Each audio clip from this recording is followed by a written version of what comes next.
नमस्ते मित्रों। हमको एक क्वेरी ऐसी प्राप्त हुई है कि निधि कंपनी में डिस्प्यूट जब भी हो तो उनको कैसे डील करना है या फिर डिस्प्यूट से कैसे बचे। तो इसका हमको एनालिसिस करना होगा कि निधि कंपनी में अब मान के चलिए तीन तरह के डिस्प्यूट्स हो सकते हैं। एक तो जो निधि कंपनी के डायरेक्टर्स है उनके बीच में कुछ प्रॉब्लम हुआ, या फिर निधि के डायरेक्टर्स और मेंबर्स इनके बीच में कुछ प्रॉब्लम हुआ, या फिर जहां से आप कंप्लायंस करवाते हो डायरेक्टर्स और जो आपको कंप्लायंस सर्विस प्रोवाइड करते हैं उनमें कुछ प्रॉब्लम हुआ। तो ये तीन ही परिस्थिति होती है कि जहां पे डिस्प्यूट की संभावना बनती है।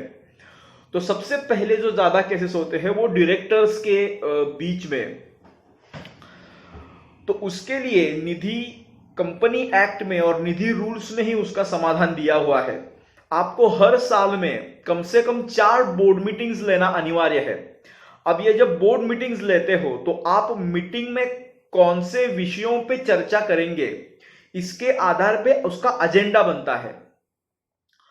और जब भी आप बोर्ड मीटिंग शेड्यूल करते हो उसके पहले 7 दिन ये नोटिस, जिसको बोलते हैं नोटिस और एजेंडा, आपको सर्कुलेट करना पड़ता है अपने सारे संचालकों को। और एक जब आपने निर्धारित किया है कि कब मीटिंग होगी तब आपको उन विषयों पे चर्चा करके उन पे निर्णय लेना है।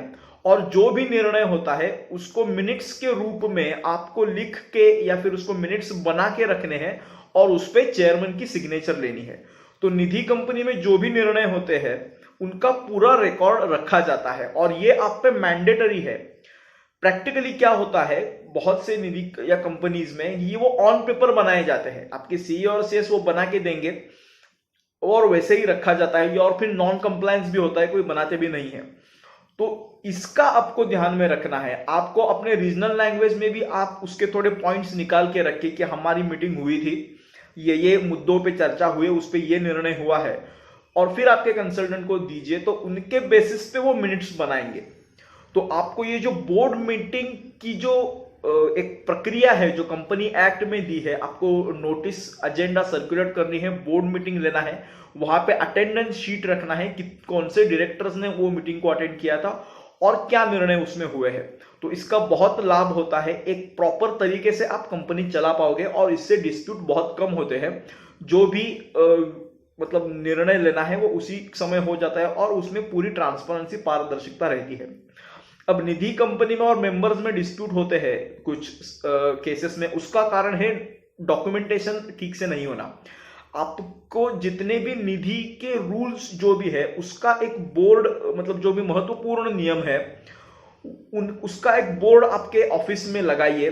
आपके हर मेंबर को ये पता होना चाहिए, जो डिपॉजिट रखने आए, जो लोन लेने आए, कि निधि रूल्स क्या है और निधि कंपनी के साथ हमको जो भी व्यवहार रखना है उनके नियम क्या है। तो ये स्पष्ट रखिए, आपके बाजू से भी और उनके बाजू से भी उसमें स्पष्टता रहे तो डिस्प्यूट नहीं होता। आपकी जहां पे ऑफिस है वहां पे ये बोर्ड रखिए, कुछ उसके लिटरेचर भी बनाइए, उनको सर्कुलेट कीजिए।